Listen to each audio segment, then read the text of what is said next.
एक बार फिर से आप सभी का स्वागत है आज की इस नई वीडियो में। आज की इस वीडियो में हम लेकर आ गए हैं केरला विधानसभा चुनाव का ताजा सर्वे ओपिनियन पोल।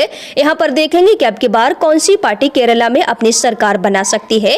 केरला में विधानसभा के चुनाव होने में अब ज्यादा समय नहीं बचा है। 9 अप्रैल 2026 को केरला में एक ही चरण में वोटिंग होगी और 4 मई 2026 को नतीजे घोषित किए जाएंगे। तो चुनाव की तारीख से पहले यहाँ पर जो रुझान निकलकर सामने आ रहा है, बेहद ही चौंकाने वाले आंकड़े केरला से निकलकर सामने आ रहे हैं। तो चलिए आज के ताजा सर्वे को यहाँ पर बिना देरी के शुरू कर लेते हैं और देखते हैं कि आखिर कौन सी पार्टी यहाँ पर इस बार 71 सीटों के बहुमत का आंकड़ा छूकर अपनी सरकार बना सकती है। तो सबसे पहले केरला के कासरगोड जिले की बात कर लेते हैं। कासरगोड जिले में कुल 5 विधानसभा की सीटें हैं। कासरगोड जिले का ताजा सर्वे ओपिनियन पोल देख लिया जाए तो कांग्रेस गठबंधन यूडीएफ को यहाँ से 2 सीटें मिल सकती हैं। बीजेपी का खाता खाली रह सकता है। वहीं एलडीएफ गठबंधन के खाते में 3 सीटें कासरगोड जिले से जाने का अनुमान है। अगले बढ़ते हैं तो इसके बाद केरला का अगला जिला है कन्नूर। कन्नूर जिले में 11 विधानसभा की कुल सीटें आती हैं। तो इन 11 विधानसभा सीटों का ताजा सर्वे ओपिनियन पोल देखते हैं। यहाँ पर यूडीएफ गठबंधन को मिल सकती हैं 2 सीटें। बीजेपी के खाते में 0 सीटें यहाँ से भी जा सकती हैं। वहीं एलडीएफ गठबंधन को 9 सीटें मिल सकती हैं। इसके बाद अगले जिले कोझिकोड की बात कर ली जाए तो केरला के कोझिकोड जिले में कुल 13 सीटें विधानसभा की हैं। इन 13 सीटों में से यूडीएफ गठबंधन को 6 सीटें मिल सकती हैं। बीजेपी का यहाँ पर भी खाता नहीं खुल पा रहा है।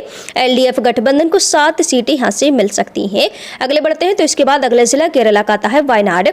वायनाड जिले में 3 विधानसभा की कुल सीटें। तो यहाँ पर जो सर्वे निकलकर सामने आ रहा है, वायनाड जिले से कांग्रेस का गठबंधन यूडीएफ क्लीन स्वीप करता दिखाई दे रहा है।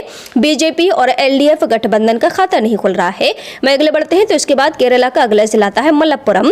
मलप्पुरम जिले में 16 विधानसभा की टोटल सीटें आती हैं। तो मलप्पुरम की 16 विधानसभा सीटों का ताजा सर्वे ओपिनियन पोल देख लेते हैं। यहाँ पर यूडीएफ गठबंधन को 12 सीटें मिल सकती हैं। बीजेपी का खाता यहाँ पर भी खाली रह सकता है, जबकि एलडीएफ गठबंधन को 4 सीटें मिल सकती हैं। इसके बाद अगला जिला है पलक्कड़। पलक्कड़ जिले में है 12 विधानसभा की कुल सीटें। यहाँ पर ताजा सर्वे ओपिनियन पोल देख लेते हैं तो कांग्रेस गठबंधन यूडीएफ को यहाँ से 5 सीटें मिल सकती हैं। बीजेपी को 1 सीट मिल सकती है, जबकि एलडीएफ गठबंधन को 6 सीटें मिल सकती हैं। तो अभी तक केरला की 60 विधानसभा सीटों का यहाँ पर ताजा सर्वे हम देख रहे हैं, जिसमें कांग्रेस गठबंधन यूडीएफ को अभी तक मिल रही है 30 सीटें। बीजेपी के खाते में 1 सीट जाती दिखाई दे रही है। वहीं एलडीएफ गठबंधन को 29 सीटें मिलती हुई नजर आ रही है। तो चलिए अगले बढ़ लेते हैं। इसी के बाद बात करते हैं केरला के अगले जिले त्रिशूर की। त्रिशूर जिले में कुल 13 सीटें विधानसभा की हैं। इन 13 विधानसभा सीटों का ताजा सर्वे ओपिनियन पोल देख लिया जाए। कांग्रेस गठबंधन यूडीएफ को यहां से 5 सीटें मिल सकती हैं। बीजेपी को 1 सीट मिल सकती है, जबकि एलडीएफ गठबंधन को 7 सीटें मिल सकती हैं। इसके बाद अगले जिले एर्नाकुलम की बात करी जाए तो यहाँ पर 14 सीटें कुल विधानसभा की हैं। एर्नाकुलम जिले का ताजा सर्वे देख लेते हैं। यहाँ से यूडीएफ गठबंधन को 8 सीटें मिल सकती हैं।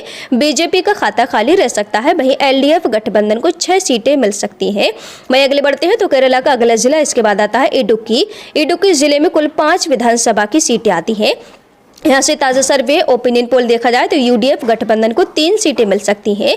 बीजेपी का यहाँ पर भी खाता खाली रह सकता है। एलडीएफ गठबंधन को 2 सीटें मिल सकती हैं। वहीं अगला जिला है कोट्टायम। कोट्टायम जिले की 9 विधानसभा सीटों का ताजा सर्वे ओपिनियन पोल देख लिया जाए। कांग्रेस गठबंधन यूडीएफ को कोट्टायम जिले से 6 सीटें मिल सकती हैं। बीजेपी के खाते में 0 सीटें जा सकती हैं। एलडीएफ गठबंधन को 3 सीटें मिल सकती हैं। इसके बाद अगला जिला है अलप्पुझा। अलप्पुझा जिले में है 9 विधानसभा की सीटें। तो यहाँ जो सर्वे निकल कर आ रहा है, अलप्पुझा जिले से कांग्रेस गठबंधन यूडीएफ को 7 सीटें मिल सकती हैं। बीजेपी का खाता यहां पर भी नहीं खुल पा रहा है, जबकि एलडीएफ गठबंधन के खाते में 2 सीटें यहां से जा सकती हैं। इसके बाद अगला जिला है पथानामथिट्टा। पथानामथिट्टा जिले में है 5 विधानसभा की कुल सीटें। यहां से कांग्रेस गठबंधन यूडीएफ को 3 सीटें मिल सकती हैं। बीजेपी का खाता खाली रह सकता है। एलडीएफ गठबंधन को 2 सीटें यहां पर मिल सकती हैं। इसके बाद अगले बढ़ते हैं तो केरला का अगला जिला आता है कोल्लम। कोल्लम जिले में कुल 11 विधानसभा की सीटें आती हैं। तो इन 11 विधानसभा सीटों का ताजा सर्वे ओपिनियन पोल देख लिया जाए। यहाँ से कांग्रेस गठबंधन यूडीएफ को 8 सीटें मिल सकती हैं।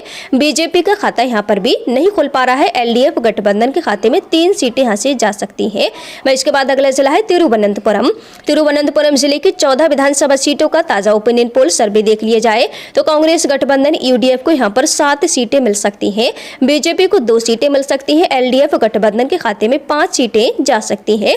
तो यह केरला की पूरी 140 विधानसभा सीटों का ताजा सर्वे ओपिनियन पोल है।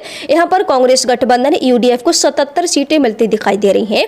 बीजेपी को 4 सीटें यहाँ पर मिलती हुई नजर आ रही है। वहीं एलडीएफ गठबंधन को 59 सीटें यहाँ पर मिलती हुई दिखाई दे रही। तो यहाँ पर आप देख सकते हैं कि यहाँ पर केरला के अंदर 70 सीटों का बहुमत का आंकड़ा है, जो कि यहाँ पर कांग्रेस का गठबंधन यूडीएफ बहुमत के आंकड़े को पार कर 77 सीटें लेता हुआ दिखाई दे रहा है। यानी कि जो सर्वे आंकड़े निकलकर यहाँ पर सामने आ रहा है, यूडीएफ गठबंधन अपनी पूर्ण बहुमत की सरकार यहाँ पर इस बार बना रहा है। तो इस ताजा सर्वे ओपिनियन पोल पर आपकी क्या राय है? अपनी राय कमेंट बॉक्स में मेंशन करें। इसी के साथ एक नए ओपिनियन पोल में मिलते हैं, तब तक के लिए हमारे साथ बने रहिए।